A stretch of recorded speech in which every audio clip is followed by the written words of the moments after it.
Olá pessoal, hoje nós iremos falar sobre estresse, enriquecimento ambiental e condicionamento operante, assunto este presente na disciplina Manejo de Animais Selvagens do curso de Medicina Veterinária do IFAM. No plano de aula, temos os seguintes objetivos: descrever sobre fundamentos e técnicas que visem o bem-estar de animais selvagens e discorrer sobre a importância e aplicabilidade do enriquecimento ambiental e condicionamento operante de animais cativos. Inicialmente, é bom discutirmos e falarmos um pouco sobre bem-estar animal.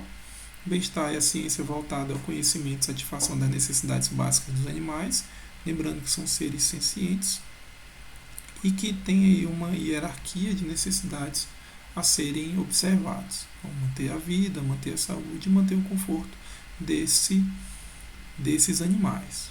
Tendo como diretrizes as 5 liberdades do bem-estar animal, que são: você tem que promover animais livres de fome e sede, aspecto nutricional, livres de dor, ferimentos e doenças, aspecto sanitário, livres de medo e angústia psicológica, livres de desconforto ambiental, livres para expressar seu comportamento natural, que é o aspecto comportamental. Então, no manuseio desses animais, sejam animais de vida livre, sejam animais cativos, é importante que a gente faça ações éticas e morais, fazendo com que o animal não sofra e não seja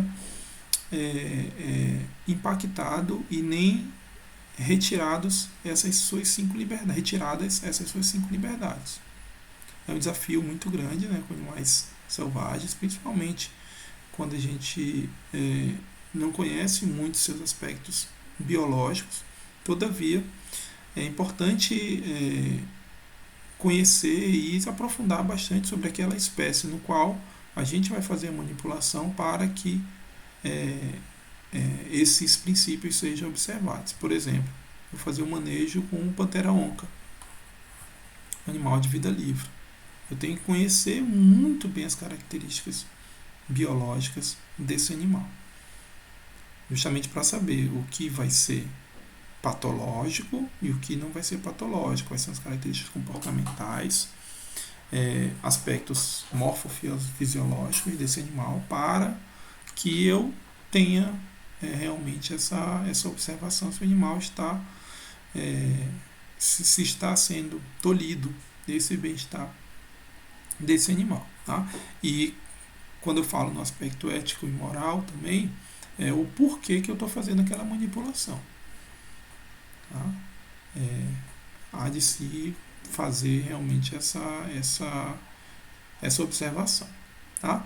Então, o animal ele pode estar apresentando ali um comportamento anormal, e esse comportamento animal pode gerar um estresse. Tá? E aí a gente vai dividir também esses animais em grupos.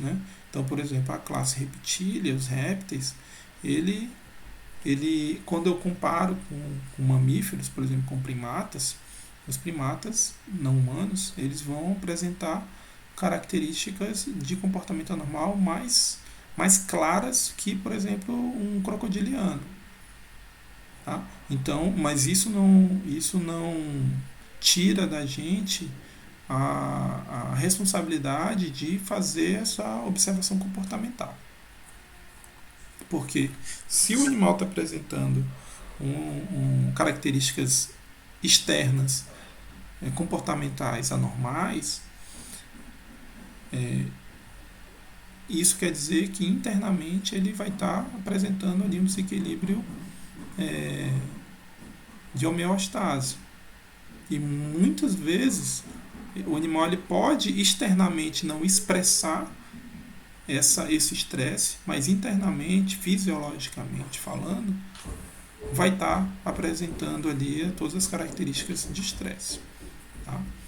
E aí ele pode vir a óbito e a gente falar: o animal estava bonzinho ontem, mas na verdade ele foi capturado há 7 dias, ou um processo de soltura, o animal apareceu na casa de alguém, e aí ele foi capturado para triagem, e aí o animal estava bonzinho, estava com as características normais. Não, é porque ele ele não externou essas suas características, ou seja por característica biológica, né, daquela espécie específica, ou seja por um comportamento que ele tentou demonstrar para a gente, né, para o ser humano, que ele ainda estava bem. Isso acontece de maneira bastante comum, tá, gente? E aí é importante a equipe multiprofissional, o médico veterinário, analisar esses pontos críticos do bem-estar, que vão influenciar nesse comportamento. Então, manejo errôneo, ambientes e instalações no qual o animal vai estar inserido, sistema de criação, falta de companhia ou perda de companheiro, frustração reprodutiva, tédio, medo, alimentação incorreta ou deficiente, superpopulação, estresse por ruído de pessoas, agressões, doenças e a relação homem-animal. Tá? Lembrando que o animal capturado ele vai ter uma ideia de que o ser humano ali é um predador, que ele está capturando ali para ser abatido. Mesmo em manipulações rápidas. Né? Ele vai tender ali a ter um processo de luta e fuga, né? De realmente fugir daquele processo de contenção. Tá? Então essa relação homem-animal é extremamente importante e tem outro aspecto interessante também.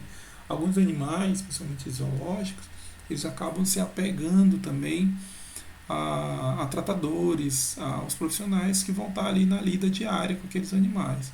Então, por exemplo, na troca de uma equipe, por exemplo, na troca de um tratador ou na demissão ou na exoneração de algum funcionário que cuidava daquele animal específico, daquele espécime específico, o animal ele pode também gerar um estresse, tá? Por conta disso. Acontece bastante em animais que foram criados em cativeiro durante anos e aí ocorre uma fiscalização e aí acaba sendo a apreensão daquele animal. Né? Por exemplo, um papagaio que é criado ali num ambiente familiar e há uma denúncia por esse animal ser ilegal, né? Ser obtido de maneira ilegalmente. E aí, no processo de captura desse animal, esse animal vai para o centro de triagem, depois do centro de triagem pode ir para o zoológico, para o refúgio, ele pode sentir falta ali daqueles entes, daqueles seres humanos, digamos assim, que vão estar, que cuidavam dele, né, que são os tutores que cuidavam dele. Então, esse aspecto ele é importante ser analisado também. Tá? Então, é importante a gente trazer aí os conceitos, né, para a aula, né? Então, sei que você já vê isso em bastante disciplinas, mas relembrando aqui um pouquinho, então, e dando um contexto aqui para animais selvagens, estresse é o conjunto de reações do organismo a agressões de qualquer natureza, seja ela física, psíquica, infecciosa ou mistas, né, capazes de perturbar a homeostase do organismo.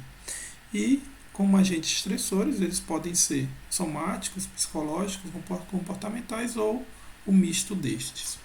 Então, a partir do momento que eu tenho aí um estímulo estressor, por exemplo, um helicóptero que passou por cima de um recinto de um animal, de uma onça, por exemplo, nós temos a percepção desse agente estressor pelo sistema nervoso central e a organização dessa defesa biológica, né?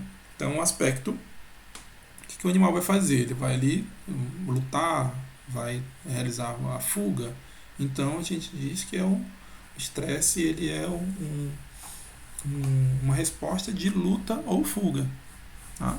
E aí espécies predadoras reagem de uma maneira e as espécies presas reagem de outra maneira também. Tá? Então, nesse reconhecimento de uma situação vai afetar o equilíbrio, né, a homeostase do organismo. Com isso, vai ter essa resposta desse estresse como uma resposta biológica, né, fisiológica, comportamental. E aí, como consequência, mudanças dessas funções biológicas, ou o estado pré-patológico e o desenvolvimento da patologia. Tá? Lembrando que essa patologia ela pode ser observada fisicamente psicologicamente, socialmente, tá? Ou de maneira infecciosa também, tá?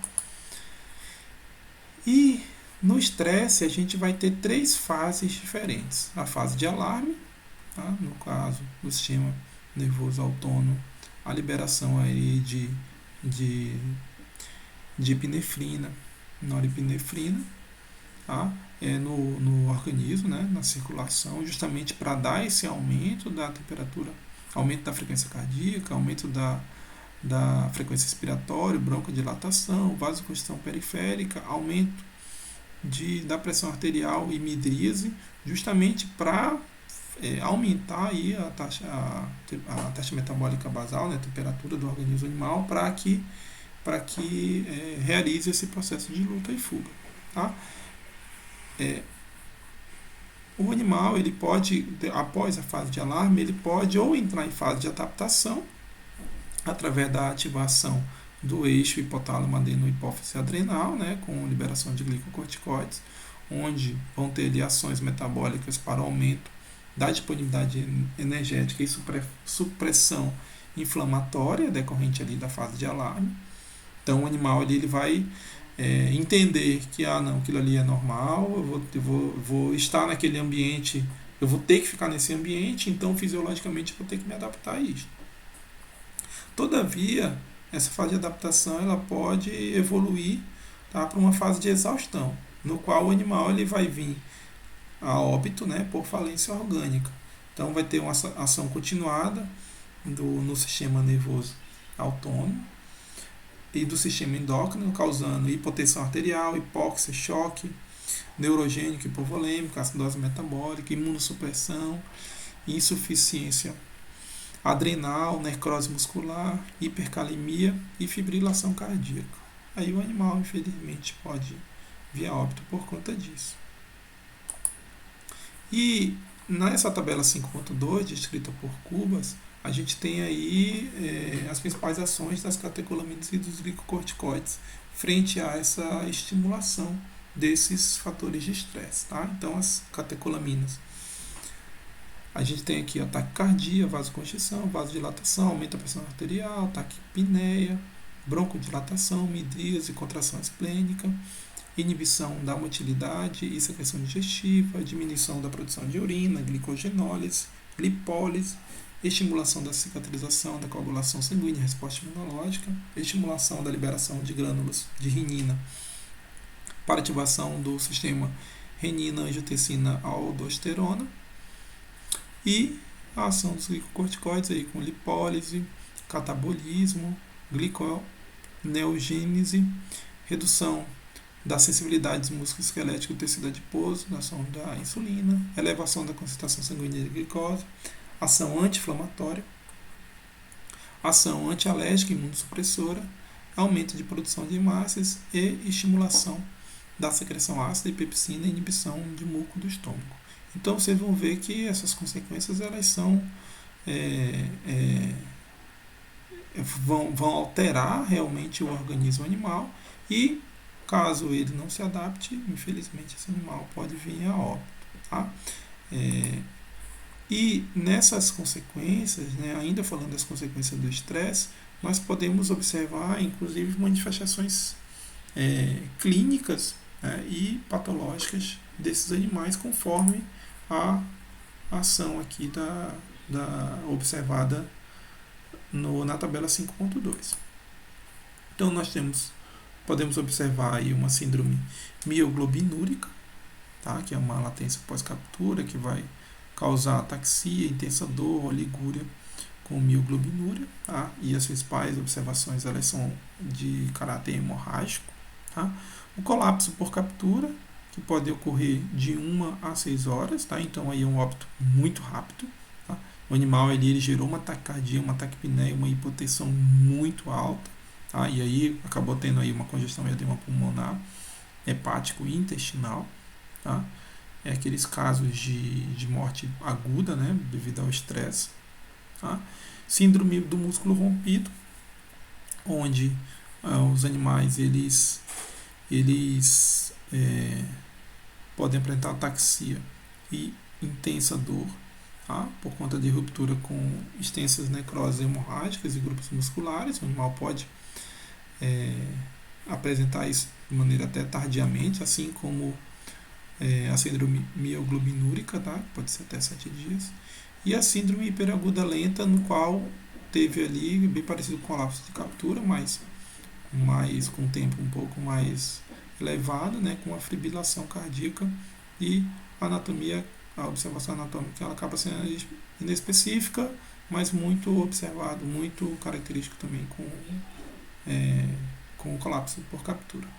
Então, a miopatia de captura, então a observação, essa observação clínica muscular por conta da captura, ela vai ser uma consequência do estresse, tá? E esse animal pode vir a óbito, tá? Como eu comentei anteriormente, né? Pela essa superestimulação da adrenalina, tá? Ter um infarto no miocárdio, reação excessiva do parasimpático, reação do simpático, né? Tendo aí uma parada cardíaca, e o aumento do consumo de oxigênio, glicogenólise, gliconeogênese e lipólise. Tá? Então, algumas espécies elas são bastante relatadas na literatura, tá? Aí eu destaco os cervídeos, tá? Tem muito trabalho aí, que relata sobre isso. Sugiro que vocês façam a leitura no Tratado de Animais Selvagens, né? Na parte de cervídeo, descrito pelo Barbante.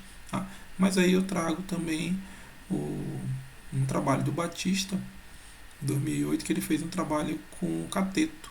Tá? Então, observem aqui a congestão de vasos, né, na região do encéfalo desse animal após síndrome de estresse, captura e contenção, degeneração e necrose de fibras musculares, esqueléticas,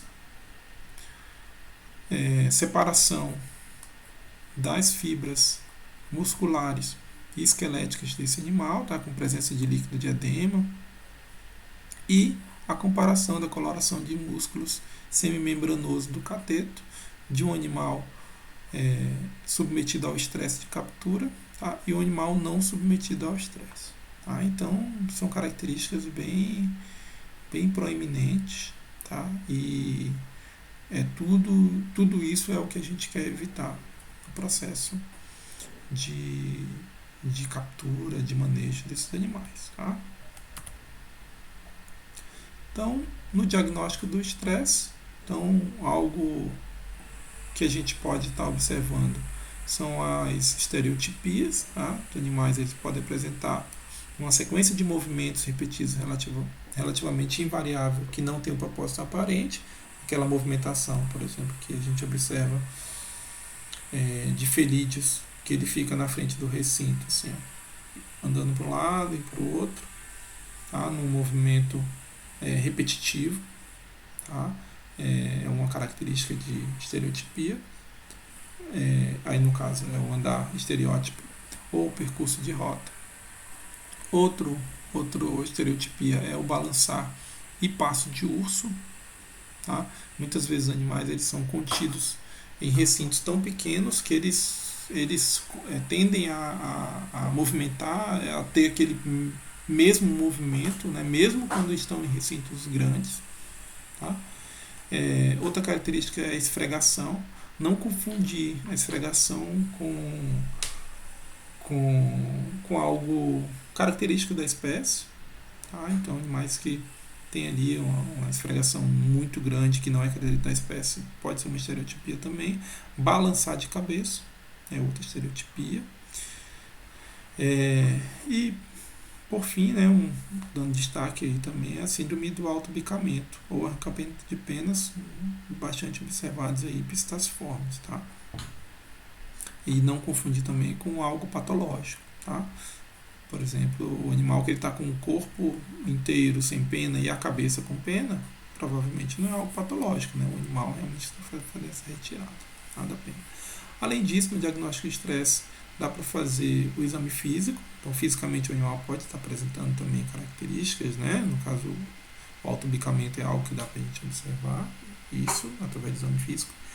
E no exame laboratorial, através de observação de fatores que podem estar condizentes com o estresse, né? Um hemograma completo a gente pode associar também, dependendo da situação, a descartar uma infecção e pode direcionar junto com o exame clínico também a diagnóstico de estresse. E um fator que tem se estudado bastante é a observação do cortisol, tá? Assim como a gente correlacionando o que a gente comentou ali na fisiopatologia do estresse. Então aqui eu vou trazer alguns exemplos de algumas coisas que a gente pode estar evitando ou definindo como causa do estresse. Tá? Aqui é um exemplo de um zoológico. Tá? Nesse zoológico vão estar presentes animais cativos, tá? Que estão ali cativos há muito tempo, então eles já entraram naquela fase de adaptação. E já não apresentam estresse por conta da captura, né? Assim como quando eu comparo com animais de vida livre. Todavia, a proximidade de espécies presa e predador, que no ambiente natural ele pode ser colocado como presa ou predador, isso pode gerar estresse tanto para a presa quanto para o predador. Tá? Então, numa disposição de recintos, de um zoológico, de um centro de triagem, de um refúgio, centro de reabilitação, a gente tem que colocar o mais distante possível, tá? Esses recintos, essa presa, esse predador, considerando inclusive barreiras naturais.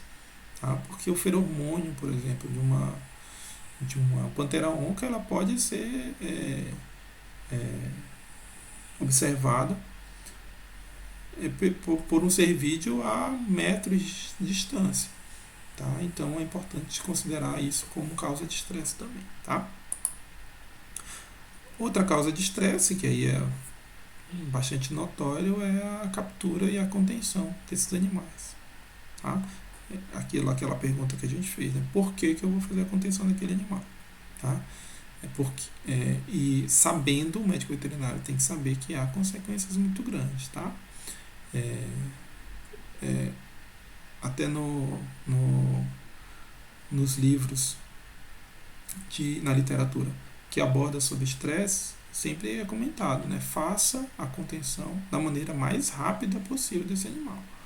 Porque a cada segundo que ele está sendo contido, ele está gerando respostas fisiológicas no qual esse animal ele pode vir a óbito por conta dessas respostas.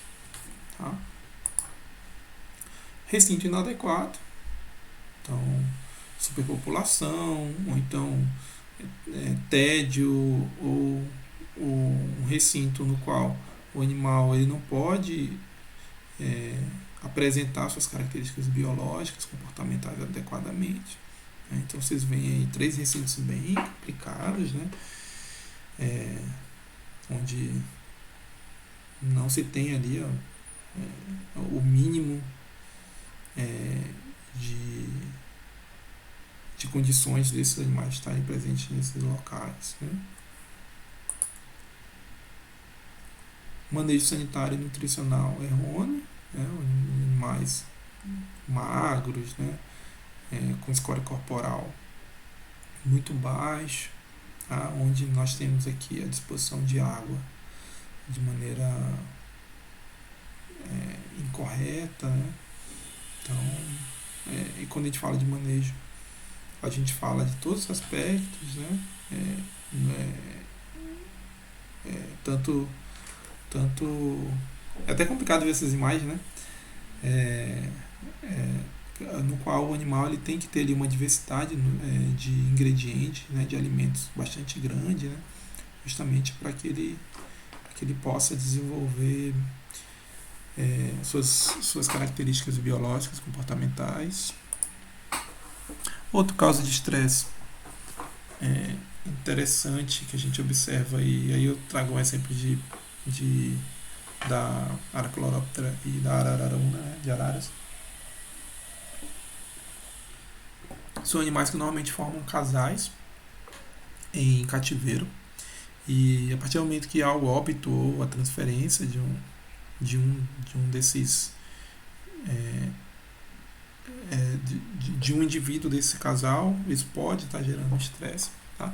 É importante no recinto ter um ambiente de reprodução, um ninho, um local no qual dê essa liberdade para ele. Tá? Às vezes acontece isso, né, de um animal de vida livre ter um contato com um animal cativo e até formar casal também, já há relatos em relação a isso. Visitação. Visitação é algo. O Dia das Crianças, por exemplo, no zoológico, é algo que traz um estresse, mesmo para esses animais adaptados com o convívio do ser humano. Gera um estresse muito grande, porque infelizmente, né, a população, parte da população ainda não é muito bem orientada, mas ela ainda não se sensibilizou, né, que é, e aí é papel da equipe multiprofissional no zoológico, por exemplo, fazer essa educação ambiental, como a gente até comentou, né, na disciplina na aula de percepção ambiental. Até aqui, ó, os cervos são animais muito sensíveis a barulho e movimentos, ficando facilmente estressados. Por isso, esse recinto possui proteção visual de bambus para que o animal possa se esconder quando se sentir ameaçado. Então, é importante ter esses comunicados também. Não alimente os animais. Parece básico, né? Mas, infelizmente, não grite com os animais. É bastante comum a gente ver, por exemplo, no zoológico, as pessoas pararem na frente do recinto de primatas e gritar, né? E ficar vocalizando. Igual um macaco, por exemplo, né? Igual um primata. Então é um pouco complicado, né? Isso gera estresse muito grande para os animais, tá? Então aqui também hoje em dia o ecoturismo está crescendo bastante, né? Inclusive aqui é o contrário, né? Que os animais estão na gaiola, os seres humanos estão soltos, e aqui os animais estão soltos e os seres humanos estão presos. Então é importante que isso faça da melhor maneira possível, né? Para não gerar estresse também nos animais e nem acidentes, né?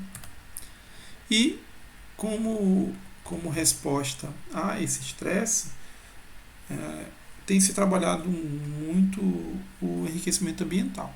Então, o enriquecimento ambiental consiste em uma série de procedimentos que modificam o ambiente físico ou social dos animais mantidos em cativeiro, promovendo aí uma melhoria na qualidade de vida, a satisfação de suas necessidades comportamentais, tendo como objetivo a redução do comportamento anormal e estresse, com aumento do nível de saúde e bem-estar desses animais, buscar comportamento similar aos animais da natureza, né, com estímulos que podem ser levemente estressantes.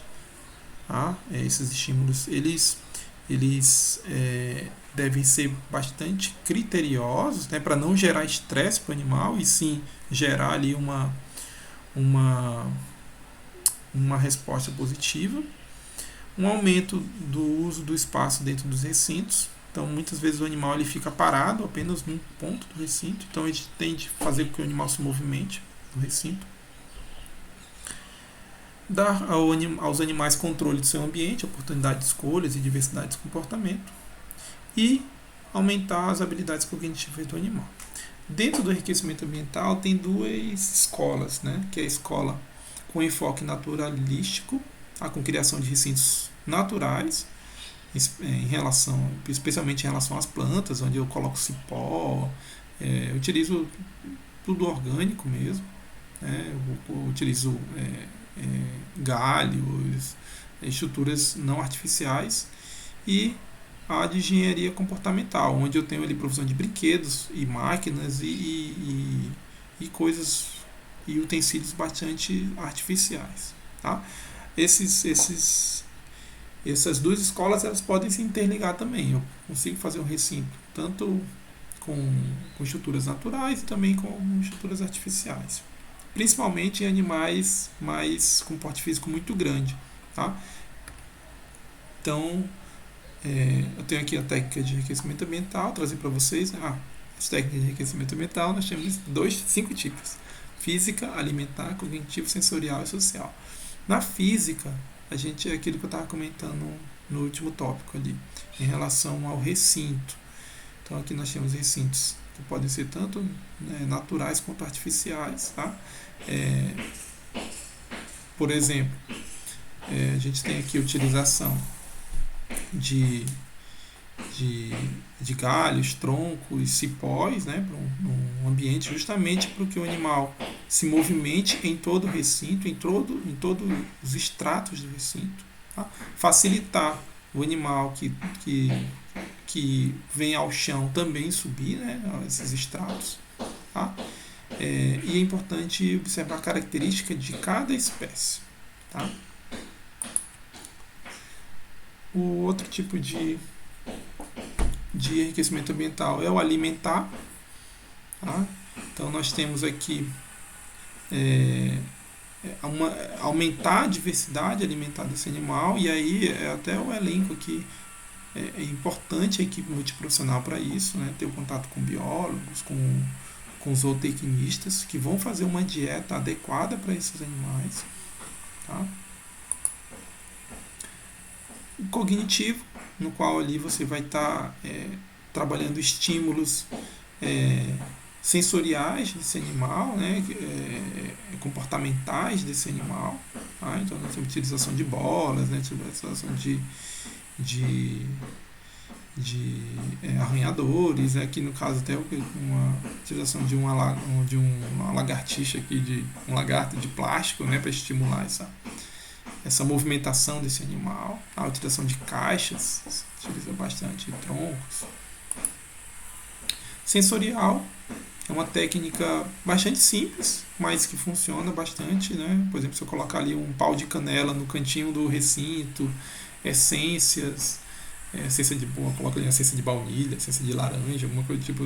O animal ele tende a ir lá cheirar, ver o que é. Então é bom colocar até em locais no qual o animal ele não visita tanto. Tá?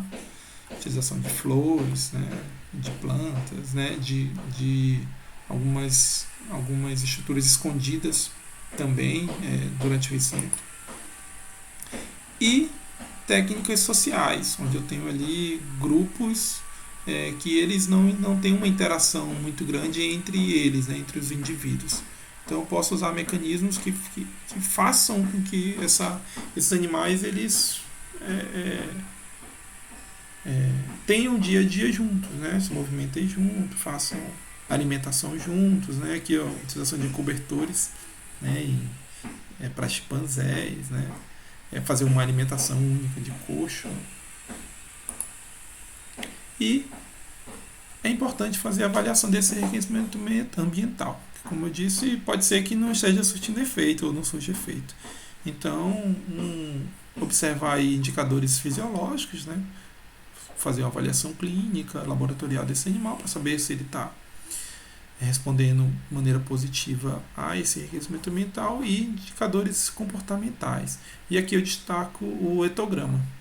O etograma nada mais é do que uma técnica e um documento, né, onde eu vou quantificar ali determinados eventos comportamentais. Pode ser antes, durante e depois da aplicação do enriquecimento ambiental. Então, eu vejo ali, por exemplo, antes do processo de enriquecimento ambiental, antes de eu fazer ali o enriquecimento físico, alimentar, cognitivo, sensorial, social desse recinto. Antes, por exemplo, ele vai apresentar, eu vejo o evento comportamental e eu analiso quantas vezes ele fez antes, durante e depois desse enriquecimento ambiental.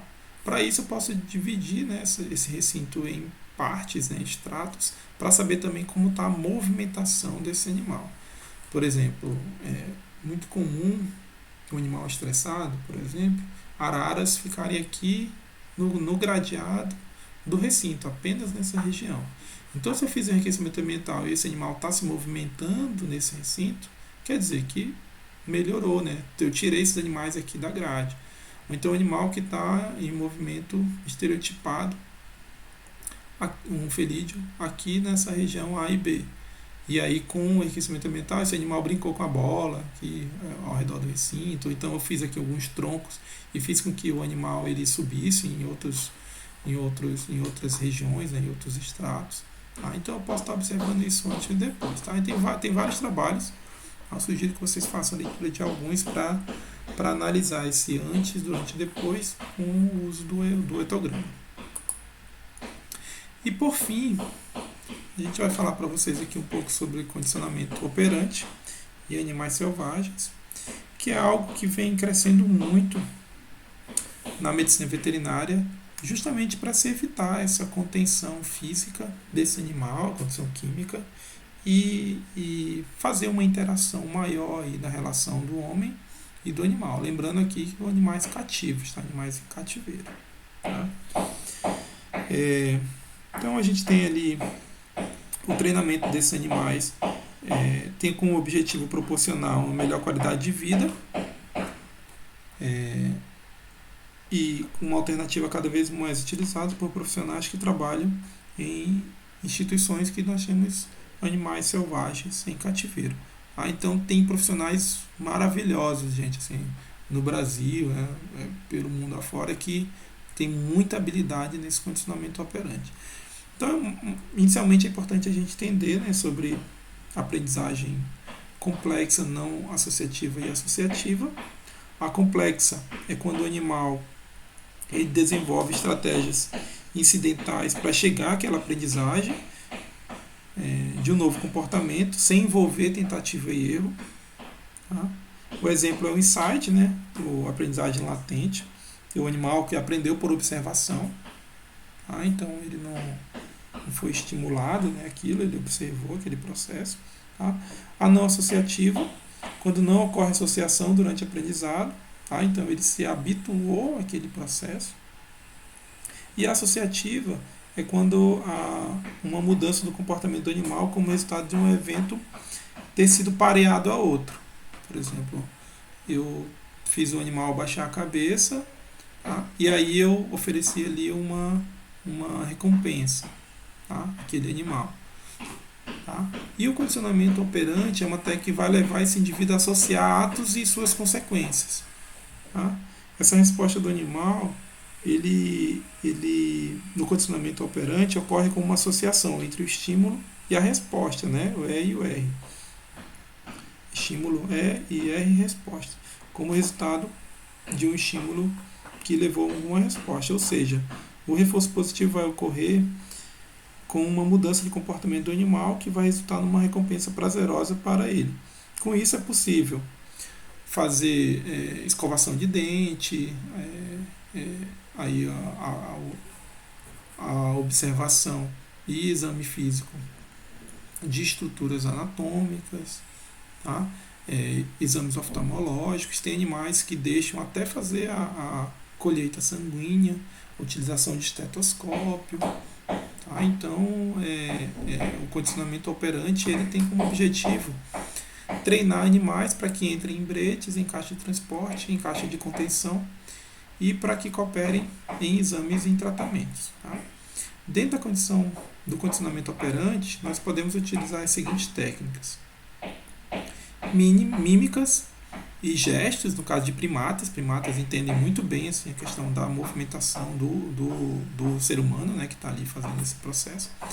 Ou utilização de bastão. Tá? E aí, com isso, o objetivo tem como ensinar o animal que ao tocá-lo, né, ou fazer a determinada mímica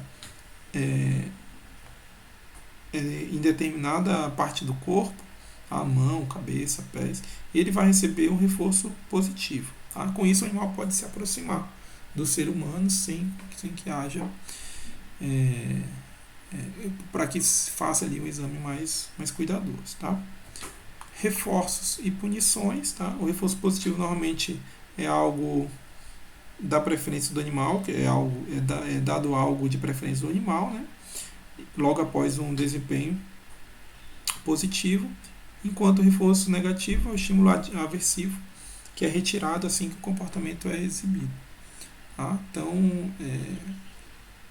há de se conhecer muito, né, o comportamento daquele indivíduo para se realizar esse reforço, o reforço e a punição. E aí eu tenho um reforço secundário também, que vai através do uso de aparelhos, né? Normalmente usa aquele clicker, ou então um apito, que ao ser acionado ele vai emitir um som de comportamento e entrega ele do reforço primário. Tá? Pode ser utilizado também em animais selvagens. Outra técnica é a dessensibilização. No caso, os animais podem aprender a tolerar medos e estímulos desconfortáveis, por exemplo, um procedimento ali, um aparelho, né, um estetoscópio, que ele pode sentir medo, ou então entrar em área de cambiamento, entrar num brete. Tá? A gente pode, é um processo mais complexo, mas é possível fazer também. Modelagem do comportamento, no qual o animal vai seguir uma série de passos, né, uma série de procedimentos, uma série de execuções. Tá? E, por último, a extinção de um comportamento. Tá? Quando o comportamento não é reforçado, a tendência é que ele seja extinto. Tá? Então, o condicionamento operante é algo que tem melhorado muito a qualidade de vida dos animais silvestres cativos. Tá? E algo importante é sempre realizar com bastante segurança, tá? Para não ter acidentes nem com o animal e nem com a equipe que está realizando esse procedimento. Com isso, nós encerramos a aula de hoje. Tá? Sugiro que vocês façam a leitura aí do material proposto, tá? E encerramos com a frase do Fowler. A contenção é o momento de maior estresse na vida de um animal.